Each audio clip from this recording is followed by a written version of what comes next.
Então, gente, nossa proposta hoje é falar sobre diferentes atividades físicas, vai ser curto, não pretendemos passar de 30 a 40 minutos aqui com vocês, mas já que surge muita dúvida mesmo das pessoas a respeito de que atividades físicas fazer para cada finalidade. Pô, eu quero emagrecer, eu quero ficar forte, eu quero definir o corpo, eu estou com obesidade, estou com dificuldade de fazer atividade física, qual a mais indicada?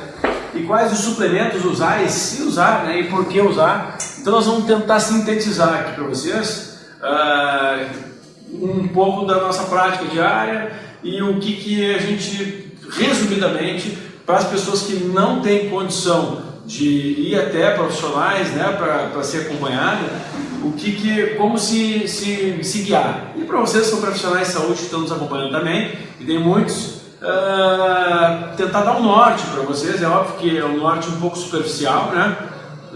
Cabe a vocês se aprofundarem, né? Tem cursos na área, nosso curso vai falar sobre isso, tem diversos estudos aí, então cabe a vocês se aprofundarem, porque obviamente que o que a gente vai falar aqui é o início, mas para quem é profissional de saúde pode ser tudo, né? Por enquanto que não tem alguém acompanhando. Então, eu acho que o primeiro tema legal a gente falar, a maioria das pessoas...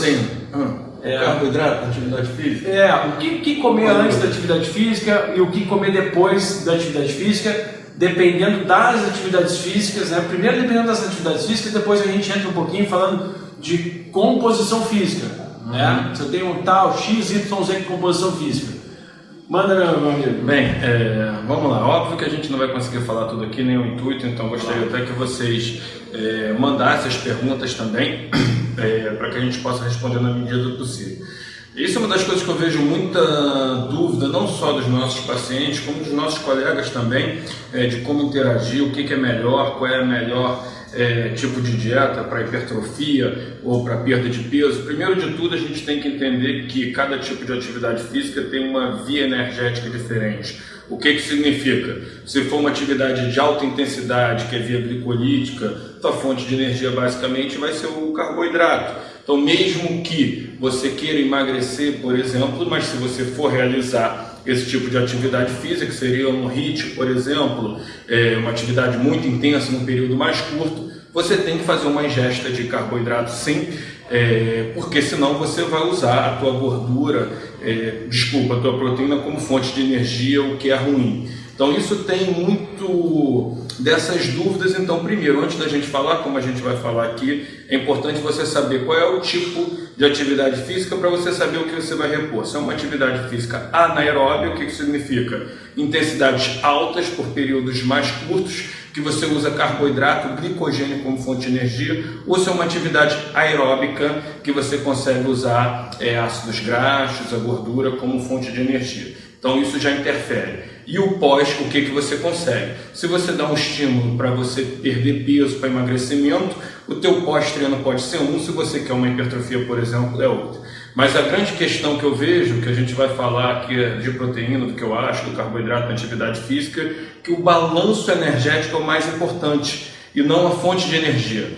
Como um todo, óbvio que depois a gente vai entrar por menores, não conseguiria falar aqui. Se você quer emagrecer, o importante é o teu balanço energético, você tem que gastar mais do que está ingerindo. Não interessa se isso vem da proteína, da gordura ou do carboidrato.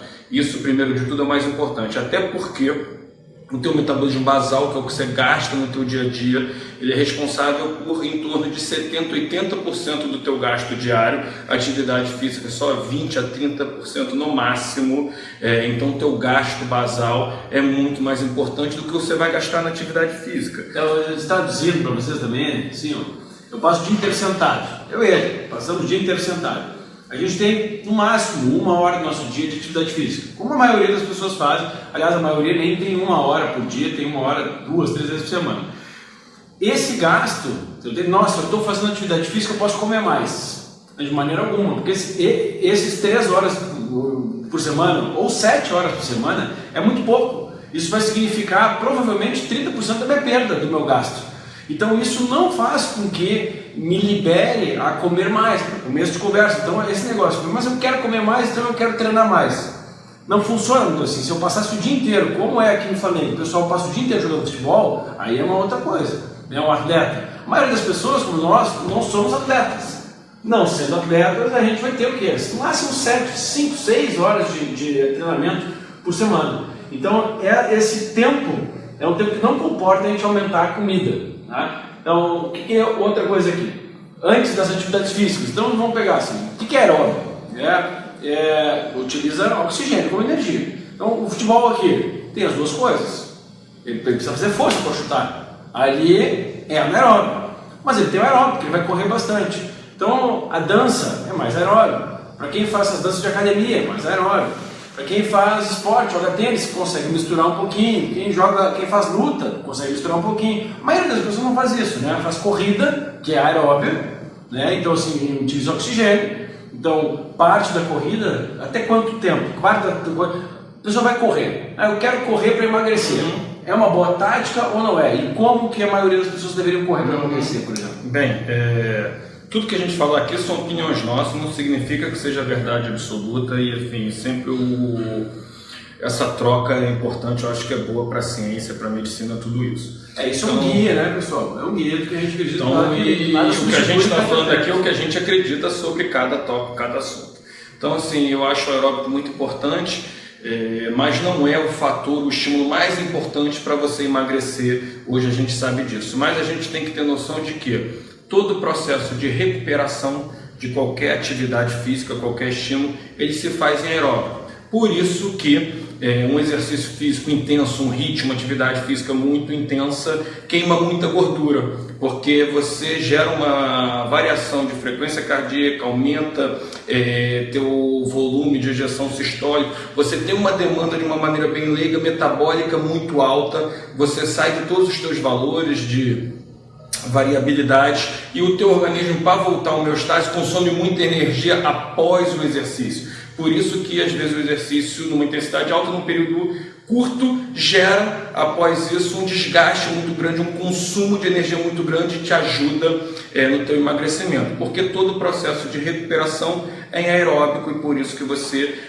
oxida gordura e usa como fonte de energia primariamente. Então a pessoa que eu quero emagrecer, né? Vamos pegar, porque a maioria das pessoas que fazem corrida ou porque gostam muito ou porque estão querendo perder peso. Às vezes é mais negócio fazer uma corrida mais curta, né? Com mais intensidade, com mais variabilidade, ou seja, corre, caminha, né? Do que ficar longo tempo numa cadência, que nem cavalo, correndo.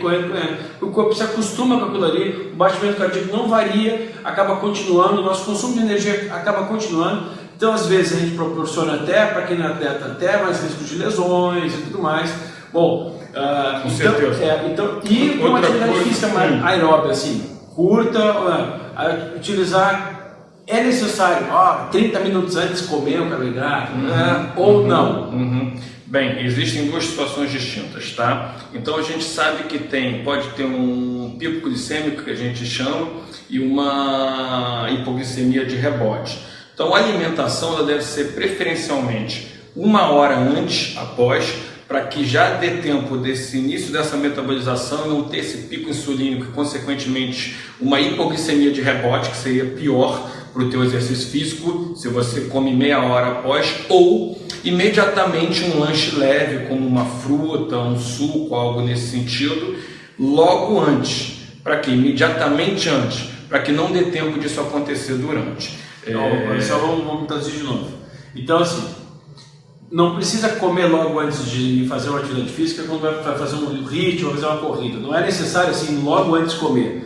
Principalmente se não sabe o que comer. Porque às vezes a gente come uma coisa que tem muito açúcar dentro, a gente não sabe que tem açúcar dentro, porque não tem açúcar, não é açucarado. Mas um pão tem muito açúcar, a gente não sabe, um arroz tem muito açúcar. E às vezes o corpo, imagina, ele começa a primeiro metabolizar a comida, que é uma coisa muito importante. De repente eu começo a correr. E o que vai acontecer? O corpo fica desesperado, sem saber o que fazer.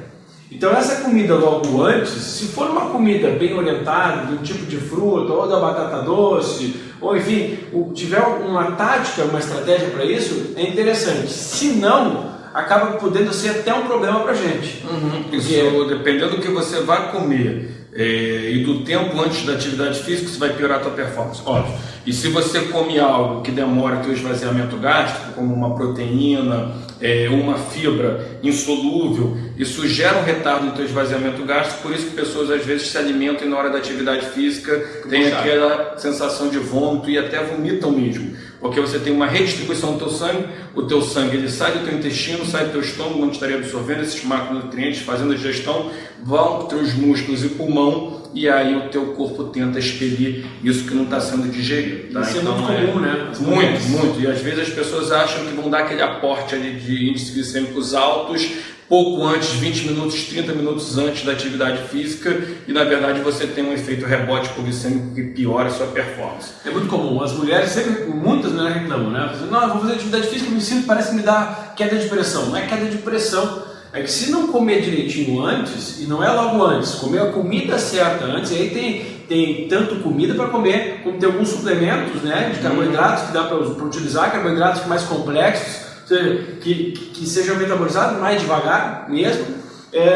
Às vezes o que acontece é isso, a pessoa comeu, treinou, a hora que começa a treinar, os músculos vão ter que ser entumecidos de sangue, então essa circulação sai do sistema digestório e a pessoa acaba sentindo aquela moleza e uma sensação às vezes de desmaio, enfim, de vômito, né? É comum. Então, para uma atividade de aeróbio é interessante ter carboidrato, né? Até num período de preferencialmente 1 hora antes, para dar tempo de digerir se você não tem um acompanhamento.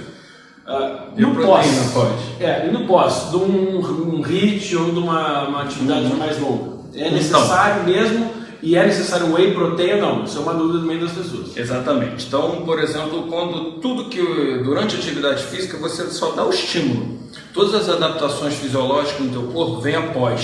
Então, o condicionamento físico, a hipertrofia muscular, o aumento da lipólise, da queima de gordura, isso é após o teu estímulo, nada disso é durante. Então, primeiro de tudo, para saber o que você vai repor após esse estímulo, você tem que saber qual que é o teu intuito. Se é um ganho de massa, se é uma hipertrofia, se é um emagrecimento, se é performance, se é manutenção, se é melhorar a tua recuperação. Isso vai ser um diferencial muito grande. Então hoje tem segunda proteína. Primeiro de tudo, a proteína, fala-se muito em fuel time, mas para as pessoas que praticam atividade como um todo, por recreação, por questões estéticas, para perda de peso, ganho de massa, a proteína tem uma janela anabólica de 6 a 8 horas, ou seja, não precisa ser usada imediatamente após, pode ser usada um pouco antes ou 1 a 2 horas após, isso a gente sabe. E o whey protein também, hoje em dia eu vejo que as pessoas estão usando muito proteína, e a proteína ela tem uma velocidade máxima de absorção e de metabolização no ser humano.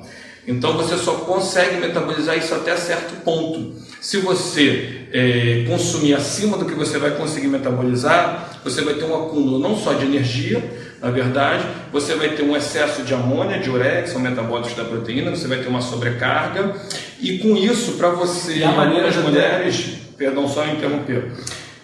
Por isso que algumas mulheres hoje, que está na moda do whey protein, por esse fator, porque elas têm a mesma velocidade de absorção que o homem da proteína, porém a mulher, como tem algumas coisas que tem uma dificuldade maior, sempre, infelizmente, as mulheres, a gente vai falar sobre aqui, ela tem uma velocidade de metabolização mais lenta que o homem, por mais que a velocidade de absorção seja a mesma.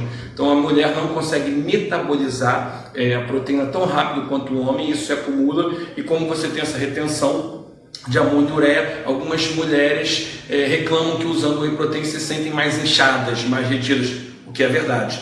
Então, a proteína quando ingerida, o ideal é que você ingira um carboidrato. Muitas das vezes, na verdade, hoje a gente aumenta o aporte de proteína e diminui o carboidrato achando que isso é a melhor forma. Não é, porque muitas das vezes o aumento do carboidrato é que vai te gerar hipertrofia, porque o aumento do carboidrato vai evitar um catabolismo muscular como fonte de energia, uma vez que a proteína tem uma velocidade máxima de absorção e de metabolização. Então, assim, hoje o carboidrato tem sido um pouco esquecido e muitas das vezes é ele que vai te poupar o teu músculo e realizar essa hipertrofia e não o aumento da ingesta de proteína. Vamos lembrar que a hipertrofia que está falando, gente, muita gente fala assim, mas a hipertrofia, não quero hipertrofia. Eu quero... Tu tá com o cabeção na frente do negócio. nem tenta ler. Porque eu queria avisar, pessoal, não tem como ler pergunta aqui. Sem óculos. No final a gente até lê umas perguntas. Agora não adianta ficar porque vai até atrapalhar quem está vendo aí.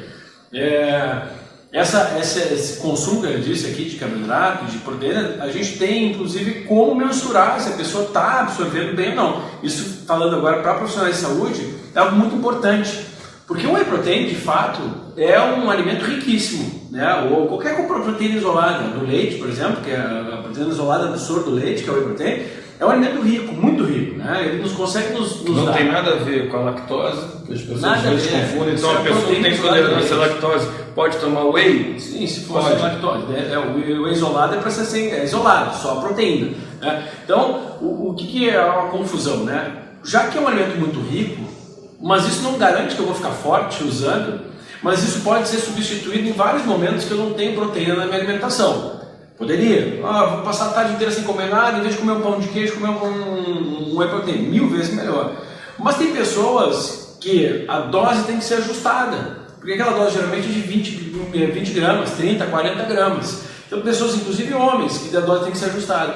Porque o que a gente tem que entender é que, já que é um alimento rico, e grande parte das pessoas não consegue ter nos momentos adequados uma alimentação, às vezes eu vou fazer uma atividade física de manhã, vou ficar a manhã inteira sem ingerir nada, vou deixar do almoço. Às vezes vai passar um tempo bom da gente repor uma proteína, porque o carboidrato é muito fácil de repor, tem fruta, agora a proteína vai fazer o quê? Comer ovo, comer frango, fica difícil. Então, esse whey protein, quando a pessoa tem alguma reação, pode ser por lactose? Sim, no concentrado, whey protein concentrado pode ser. Pode ser, pelo que o Tadori falou agora, concentração de amônia, a pessoa não consegue metabolizar.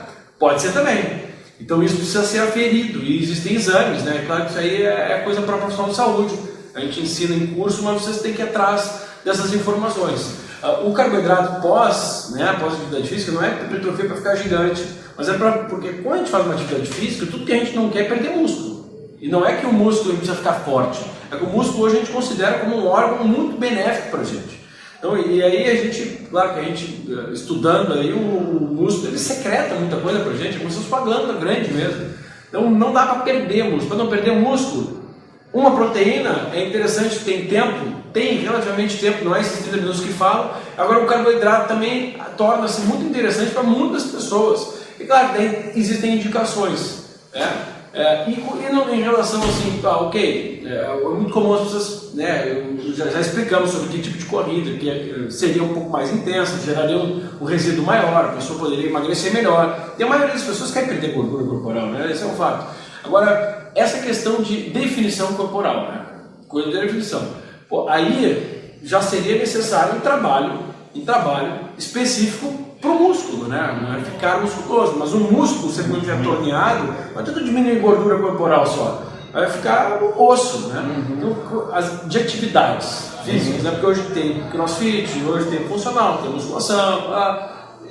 Vamos falar um pouquinho sobre isso. Vamos atividades aí. Então, só para a gente fechar ali de uma maneira bem leiga ali. Então, exercícios de alta intensidade, como um HIIT, ou a pessoa que corre com um tiro e recuperação, ideal é que coma um carboidrato antes. A pessoa que vai praticar uma atividade física de baixa intensidade, tipo uma corrida de 30 minutos, numa velocidade mais lenta, uma sensação de esforço mais lenta, não necessariamente precisa disso. A pessoa que... o aeróbico em jejum. A pessoa que quer fazer hipertrofia, é importante que coma um pouco ali de carboidrato pós-atividade física. A pessoa que talvez queira perder um pouco de peso, não precise de tanto, mesmo que isso vai ter um sacrifício muscular, mas vai ajudar a mobilizar um pouco mais de gordura também. E, só para fechar antes da gente falar, como o Vitor perguntou, uma estratégia muito interessante para você diminuir o percentual de gordura é você ganhar músculo. Porque, como a gente falou, no início, quem não pegou, o teu metabolismo basal, ele em torno de 70% a 80% do teu gasto diário, ele é todo calculado na tua quantidade de massa muscular. Por isso que às vezes vocês ouvem no consultório pessoas falam, há 10 anos atrás eu fazia metade do que eu faço hoje, comia a mesma coisa e não estava ganhando peso. É verdade, porque a pessoa começa a perder massa muscular e a partir dos 30 anos, por exemplo, você perde de 2% a 5%, você diminui o teu metabolismo basal a cada década. E a mulher, mais uma vez, infelizmente, tem um metabolismo basal mais baixo do que o homem e também perde-se de uma maneira mais baixa. Então a mulher gasta menos durante o dia do que o homem naturalmente, por vários fatores, inclusive pelo fator massa muscular, que o homem tem mais, fator hormonal, que o homem tem mais testosterona, o homem trabalha, a tireoide do homem trabalha um pouco mais rápido, Então, tem vários fatores. E já aproveitando aqui, então para a gente encerrar esse negócio dos aeróbicos, existem suplementos, né? A gente diz assim, pá, mas precisa tomar? Não precisa. Agora que ajuda? Pô, tem muitos suplementos que ajudam, independente se eu sou atleta ou não sou atleta. Vamos dar um exemplo de 3 aqui. Né? O que tu gosta muito para ajudar nessa fadiga na atividade física?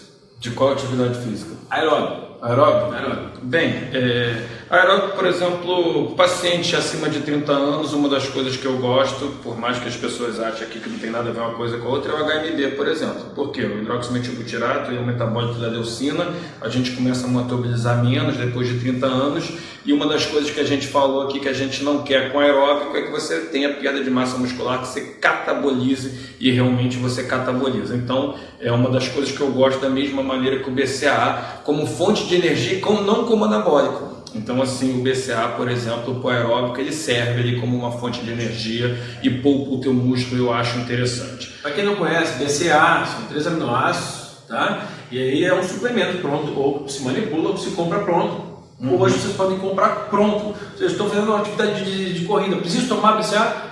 Não preciso, mas que ajuda, ajuda. HMB, HM de Maria, B de bola. É um outro, é um aminoácido que não se compra hoje, infelizmente, no Brasil, precisa manipular, e as doses precisam ser adequadas, geralmente tem uma dose padrão, mas tem que ser adequada e prescrita para um profissional de saúde e que tem que saber onde ele pode indicar e algumas restrições à indicação também.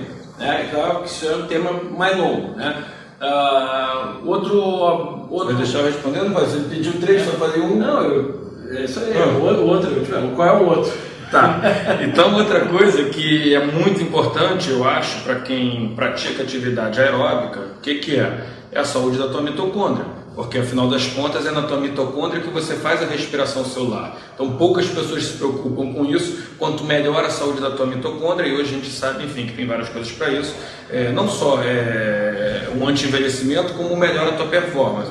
Então para a saúde da mitocôndria eu gosto do DHA, é uma boa estratégia. A quercetina eu acho muito interessante, o resveratrol eu acho bastante interessante também, ômega 3 também acho bastante interessante para quem faz isso, até porque toda atividade física gera um processo inflamatório, as atividades físicas aeróbicas consequentemente aumentam a respiração celular, aumenta a quantidade de radicais livres que a gente tem que combater durante isso. Então, quercetina, resveratrol, DHA, ômega 3 eu também gosto bastante pela saúde mitocondrial, são bem interessantes. Pelo processo inflamatório, talvez... Ômega 3, a curcumina. Já botamos curcumina, o relora, que eu também gosto bastante para você controlar o teu cortisol, fazer... A rotina, tem vários... A própria rodiola rosa. Tem vários ativos, claro que tem que ser indicados com prescrição, alguns. E outra coisa que eu gosto muito, mas é uma substância que não são todos que conseguem utilizar, que algumas pessoas têm uma hipersensibilidade a isso, que é a cafeína. Hoje a gente consegue até através de exames de perfil genético saber se a pessoa tem uma metabolização lenta, ou seja, o que é isso? Ela com doses menores de cafeína tem um efeito muito mais forte, então essa pessoa pode ter tremor, taquicardia, palpitação, sudorese com doses pequenas de cafeína, e a pessoa que é um metabolizador lento de cafeína, ela tem até um risco cardíaco aumentado, mas para a pessoa que não a cafeína é ótimo durante a atividade física aeróbia, a gente sabe que ela promove lipólise, e não só isso, ela é um estimulante do sistema nervoso central, ou seja, ele diminui a tua fadiga central. Existem 2 tipos de fadiga que a gente tem, central e periférica. Então a periférica, falando de uma maneira bem simples, é a fadiga do músculo. É quando no aeróbico tua perna está cansada. E a fadiga central é quando você perde o gás, quando você perde o foco. Você sabe que a tua perna aguentaria mais, mas você não aguenta mais. Então a cafeína ela diminui a tua fadiga central. Então eu gosto muito, e ela também, junto com carboidrato, que normalmente eu só uso para quem faz mais de 1 hora de aeróbico, para você tomar só após de 1 hora de aeróbico. O carboidrato com a cafeína também aumenta essa absorção do teu carboidrato, te dá aquele up pelo sistema nervoso central, diminui a fadiga central e também promove uma absorção mais rápida desse carboidrato. Eu acho bem interessante também, eu gosto muito e, enfim, as pessoas usam muito pouco a cafeína, é excelente. Aí tem várias outras possibilidades, né? Mas essas são mais acessíveis, mais fáceis. Existem algumas restrições além de genéticas. Óbvio que, desculpa, que dose, a gente não está falando sobre doses, nada disso, enfim, que não é nem o caso aqui, porque cada caso é um caso. Mas existem vários outros recursos. Claro que nesses recursos eles podem ser utilizados como podem não ser. As pessoas se falam, mas precisa usar a atividade física? Eu consigo ler as perguntas depois no live? Não, as pessoas estão fazendo pergunta agora, estão jogando palavra no ar, então não estão vendo nenhuma pergunta agora. Mas vai ter um momento no final daqui agora, que a gente vai falar, pô, agora nós vamos ver algumas perguntas. Não adianta nada estar perguntando agora, gente. Tá bom. Então, tem teacrina também, que é para quem não pode com cafeína. Então tem várias opções em doses e existem limitações, então vocês têm que cuidar, porque quando a gente está falando aqui, são dicas legais para coisas acessíveis. Ou seja, a pessoa é acessível, isso tudo a gente está falando. O que não for acessível são coisas de prescrição, existem doses, indicações, e assim, aí é coisa para o médico se aprofundar, o nutricionista se aprofundar, e já não é um tempo que a gente pode explorar aqui com doses, né?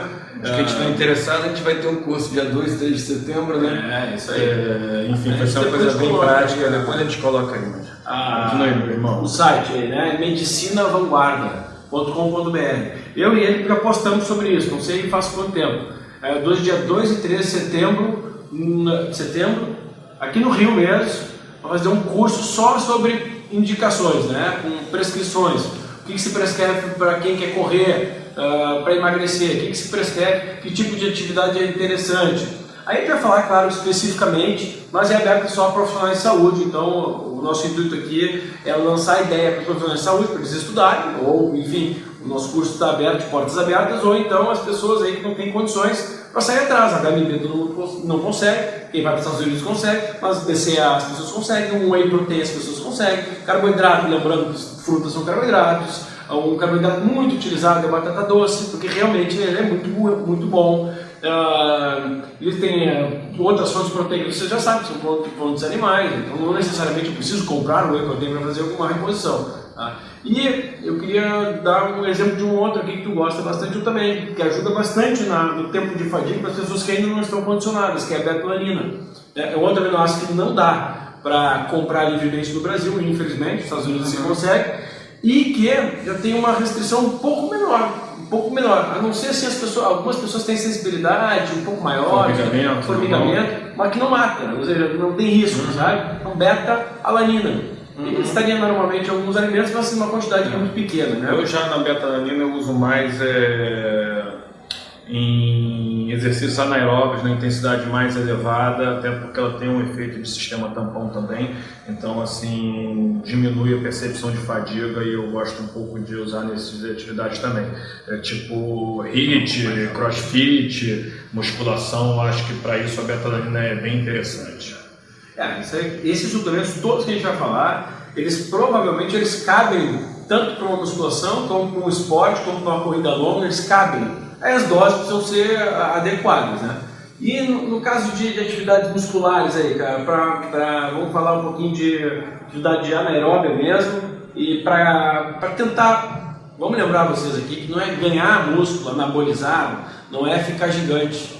É algo muito importante para a longevidade, porque é o músculo que vai deixar, como a gente já falou, o metabolismo mais acelerado, para a gente poder viver mais tempo, para poder estar aqui sentado eu e ele, gastando energia. Nós estamos gastando energia do quê? Nós temos massa magra, nós temos atividade, nós estamos falando aqui, estamos desgastando, mas isso é muito pouco. Eu preciso ter meu músculo fazendo esse trabalho por mim. É como se eu tivesse uma população dentro de mim consumindo energia o tempo todo, né? Mas uma energia que não vira gordura. Então, em termos de atividade, para manter a massa muscular ou para ganhar massa muscular, existem várias modalidades hoje aí, né? Então, acho que são as principais que tu acha, Tadori, e o que é basicamente para não errar. Bem, assim, por exemplo, eu acho o CrossFit uma atividade interessante hoje, porque você trabalha força e ao mesmo tempo você trabalha ali uma atividade anaeróbia, via glicolítica intensa. A única, porém, meio que eu tenho do CrossFit, que tenho visto que tem dado um boom e as pessoas fazem sem a devida correção e importância, que na minha cabeça seria o mais importante, para a qualidade do movimento. Então, assim, as pessoas chegam lá e botam numa aula um recém-chegado, iniciante, com veterano, só mudam-se as cargas e a qualidade do movimento é tudo. A pessoa que se preocupa com o músculo se esquece do movimento, e quem se preocupa com o movimento nunca vai se esquecer do músculo. Mas é uma atividade que eu acho interessante. Hoje o treino funcional tem ganhado muita importância também, inclusive aqui no Flamengo, nosso treino de força é um treinamento funcional. Para o esporte, eu acho o treino funcional mais interessante de tudo, porque ele dá ênfase aos movimentos e não o trabalho isolado dos grupamentos musculares, como numa academia, na musculação. Mas para quem quer ter o retorno único e exclusivamente estético e não se preocupa com a questão funcional, a musculação é ótima, porque diferentemente das atividades aeróbicas, você consegue fazer a musculação sem você estar treinado, sem você estar condicionado. É simplesmente uma questão de carga de treinamento. Então, para uma pessoa mais velha, para uma mulher que seja sedentária, para um homem que não tenha condicionamento físico, a musculação é ótima, qualquer um pode fazer, vai ter sempre benefício. Tem a questão ali do ganho de massa, se você não estiver muito preocupado com a função, acelera teu metabolismo basal, anticatabólico, anti-envelhecimento, enfim. Então aumenta tua secreção de testosterona, então treinos ali tensionais que a gente chama de força, como musculação, aumentam a testosterona, treinos metabólicos, onde o volume do treinamento é maior, gera resíduo metabólico, aumenta a acidez corporal, isso libera GH, então assim, é interessantíssimo para isso também. Lembrar que o treino metabólico, o treino funcional que eles fazem aqui, não é algo generalizado. Infelizmente o treino funcional ele se modificou, porque o funcional é eu pegar, o que tu gosta de fazer? Eu, Vitor, gosto de jogar tênis. Pô, então nós vamos treinar, então vai ter uma coisa específica para mim. Então é um treino igual para todo mundo. O treino funcional hoje mudou muito, né? Porque na academia eu faço igual a todo mundo, mas peraí, qual funcionalidade que eu quero para esta pessoa que trabalha sentada? Qual funcionalidade que eu quero para essa que carrega peso? Então a definição de treino funcional é que tem uma função na execução da tua prática diária. Treino funcional, diferentemente do que é moda aqui no Rio, que é achar que treina na areia com elástico, e isso é um treino funcional. Também é interessante, mas o treino funcional não já diz, é porque ele tem uma função. Então, assim, como aqui o Vitor falou, você tem que entender qual é a demanda para que você consiga colocar força, carga na realização, na execução dos movimentos. Isso é um treinamento funcional, assim, que eu, no meu modo de ver, é ótimo. O que eu vejo hoje é que tem treinos que são antifuncionais. As pessoas estão achando que hoje o treino funcional é fazer acrobacia. Quanto mais acrobacia tiver, quanto mais dança tiver, quanto mais coisa mirabolante tiver na execução do exercício, eles acham que isso aí vai ter um resultado melhor. E não tem nada a ver uma coisa com a outra. Se o cara trabalha, depende de muitas coisas. Inclusive o treino funcional deveria partir de um acompanhamento e de uma avaliação física, né? Eu estou fisicamente olhando, se a pessoa tem uma deficiência em tal grupamento muscular, o que eu faço? Eu posso pegar e treinar mais esse grupamento muscular, fazer mais atividade que vai recrutar aquelas fibras daquele local que o cara tem menos, que a mulher tem menos, que precisa utilizar mais. Então isso tudo seria a funcionalidade. E existem daí os suplementos também, né? Seja para musculação, para crossfit ou para o funcional, que são os mais conhecidos ali, e os suplementos que também ajudariam nesses recursos. Como o Tandro já falou, a gente falou antes aqui, para parte das pessoas, principalmente aquelas que já estão num percentual de gordura mais próximo ao ideal, depois de uma atividade física, ter um estímulo, que é uma sinalização, né, de entrar uma proteína com um carboidrato, às vezes até um carboidrato um pouco mais açucarado, não é açúcar, né? É um carboidrato com menos fibra, por exemplo. Seria uma tática interessante. Para algumas pessoas que estão querendo perder peso, às vezes, não seria uma tática interessante. Seria mais uma tática manter um HMB, por exemplo, né, que é anticatabólico, e aí não teria necessidade essa exposição, essa sinalização, e fazer o corpo ir gastando tudo, e tentando segurar a massa magra através de um suplemento como o HMB. O que normalmente de suplemento, então, de academia, que tu acha legal também? Para ganhar mais força, porque as pessoas não gostam de fazer musculação, né? Precisa ter um pouco mais força para poder resistir um pouco mais. Uma a gente já falou, que é a beta-alanina, né? E aí as doses precisam ser prescritas. Dá exemplos de outros aí. Bem, meu suplemento preferido para musculação, para ganho de massa, a gente está falando de suplemento, óbvio que antes disso tudo, você tem que fazer uma boa avaliação no teu doente, ver se ele precisa de alguma reposição hormonal, se ele tem algum desequilíbrio metabólico, se ele tem alguma patologia de base. Porque se ele tiver isso e não for corrigido, não adianta você suplementar nada, enfim. E principalmente hoje, uma coisa que é importantíssima, para isso que eu vou falar agora e todos os outros, é a saúde da tua flora intestinal. Então, hoje sabe que a nossa alimentação é muito ruim, o nível de conservantes, de substâncias químicas na alimentação é altíssima, isso desregula a tua flora e, consequentemente, vai piorar muito a absorção de certos nutrientes, e às vezes você está dando muito nutriente, não está tendo o resultado que você quer, e porque você não tem uma flora intestinal saudável, que não só interfere com a tua absorção de nutrientes, mas como o teu sistema imune também. Uma pessoa que vai no banheiro a cada 3 dias, possivelmente está botando um monte de pato, tomando vitamina, não está nem assimilando. Mas aqui dos suplementos para musculação, meu suplemento preferido seria um suplemento muito básico, antigo, por isso mesmo é meu preferido, que é o mais estudado. Então a gente sabe as doses de segurança, a eficácia, o que é esperado, e tem muita literatura, é a creatina. Então a creatina para mim é um suplemento assim muito interessante, como anabólico, como sistema tampão, como retardo da fadiga periférica e central. Então a gente sabe o nível de segurança, hoje a gente sabe que até 20 gramas de creatina dia são muito bem toleradas, não tem problema de sobrecarga renal, é muito utilizado em pacientes mais idosos, inclusive com sarcopenia, perda de força. Então a creatina eu gosto muito. Óbvio que a creatina, principalmente, ou basicamente para exercícios que a gente chama de fosfatogênicos, ou seja, anaeróbios. Então, porque ela entra na fosfato-creatina. Não adianta usar a creatina para o cara que corre.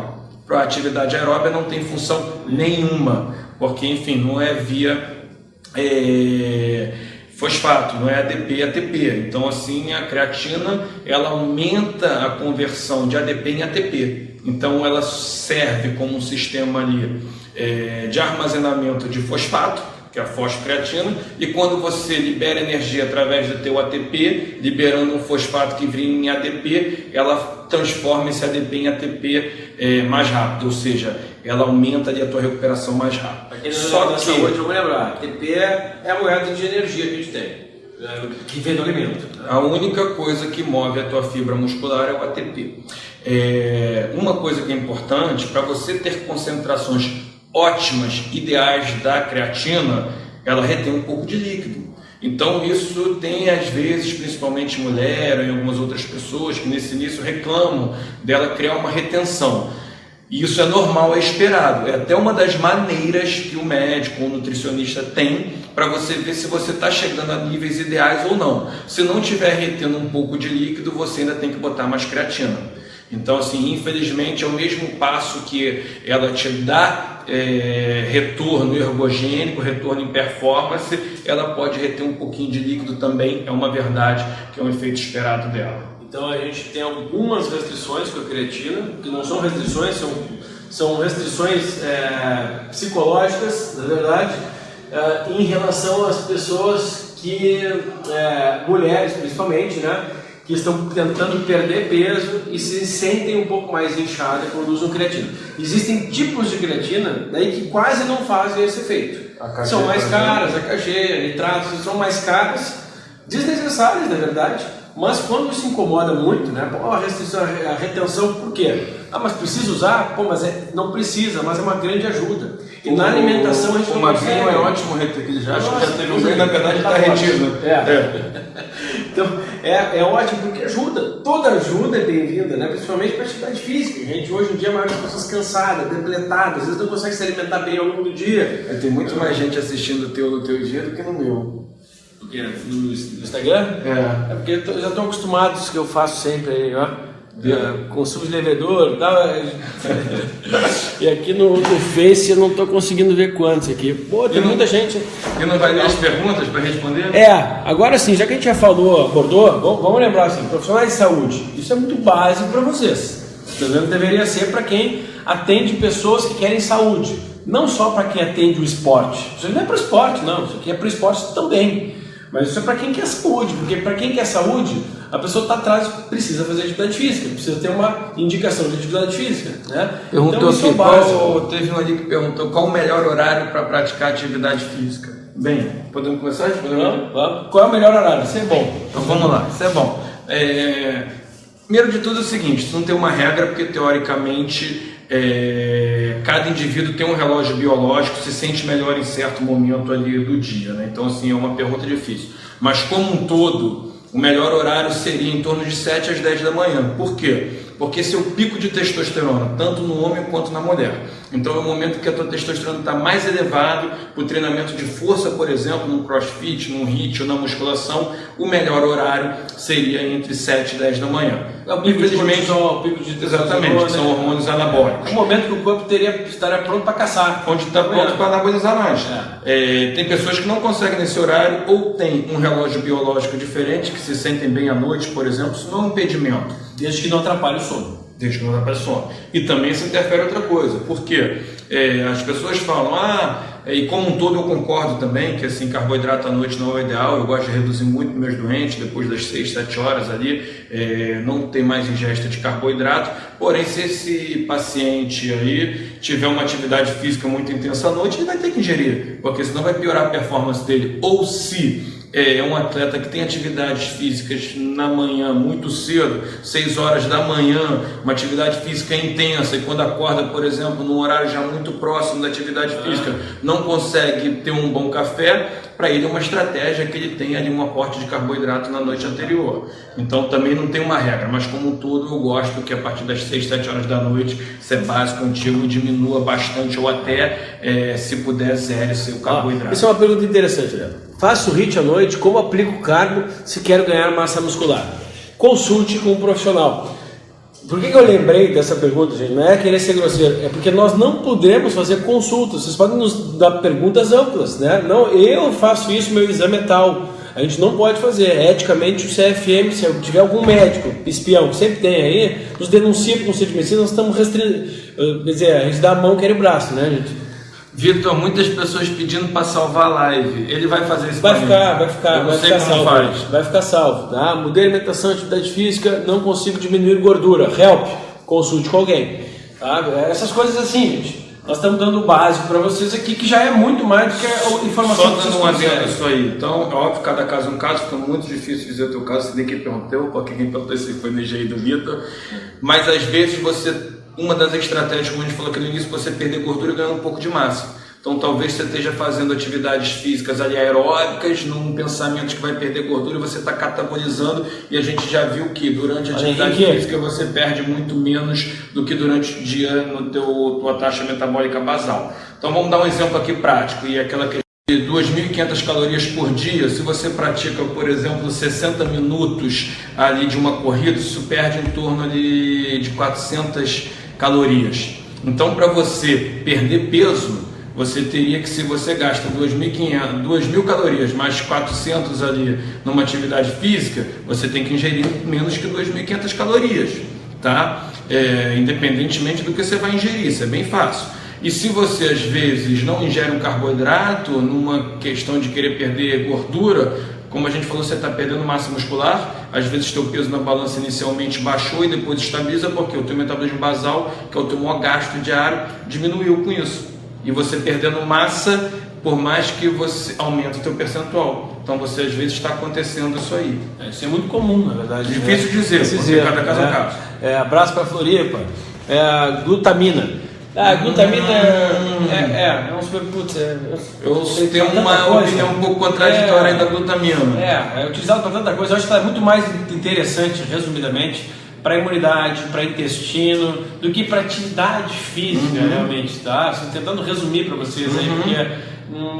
Olha só, algumas coisas da glutamina, realmente, eu concordo com o Vitor, eu acho que assim, uso mais para saúde intestinal e sistema imune. O excesso dela pode gerar um aumento de glutationa, exatamente, então tem isso também.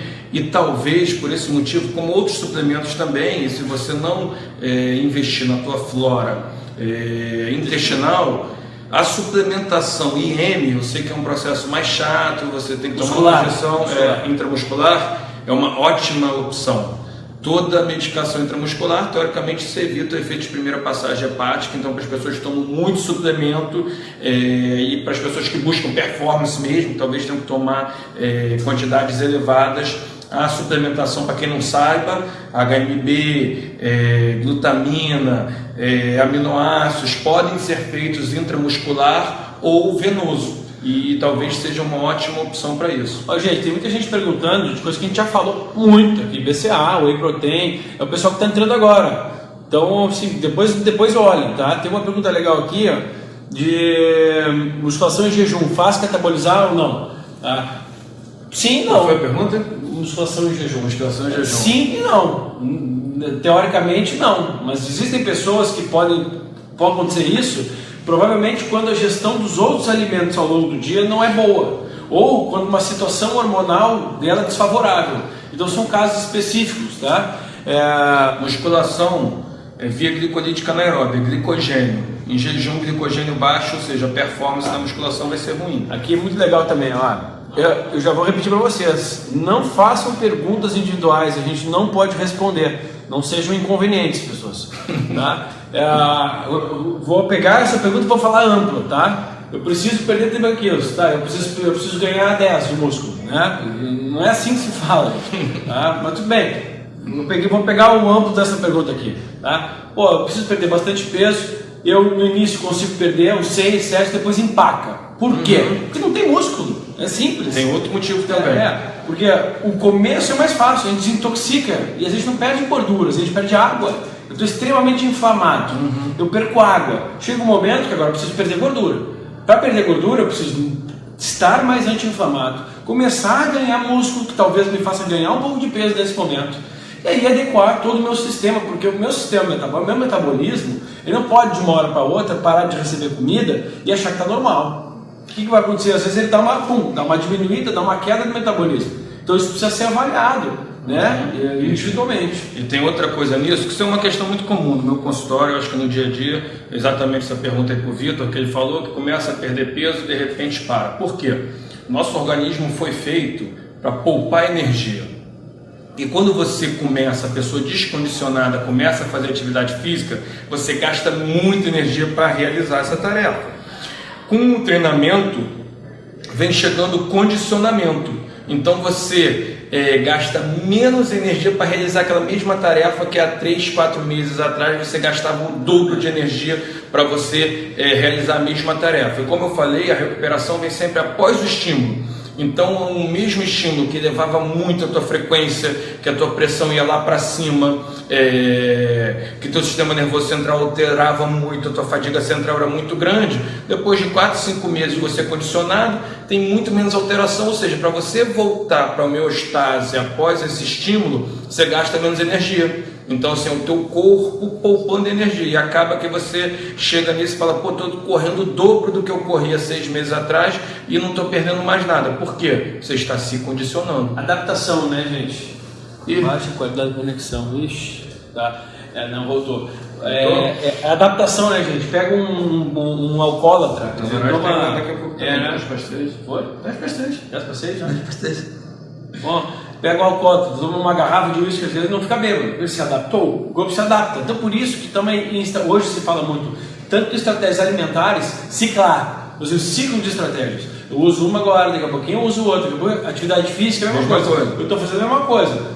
Deixa eu trocar. Então, via de energia, deixa eu trocar, às vezes, o horário, um pouco do horário do dia. Eu tenho algumas coisas que variar estímulos.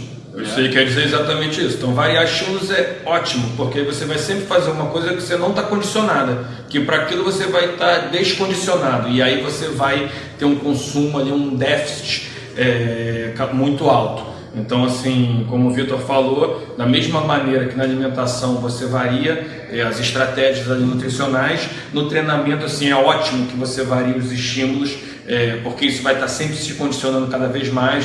Por isso que às vezes quando você troca de personal, ou quando você fala, pô, agora eu estou sentindo, e com outro, por quê? Trocou o estímulo, tratava de uma musculatura diferente, você está aqui, realmente nesse início você tem mais resultado. Ele fala, pô, o cara que não era bom, não é nada disso. Teu corpo que já estava adaptado àquele tipo de treinamento, consumia pouco, entrou numa homeostase, e você fazendo isso é uma estratégia. Então não troquem de personal não.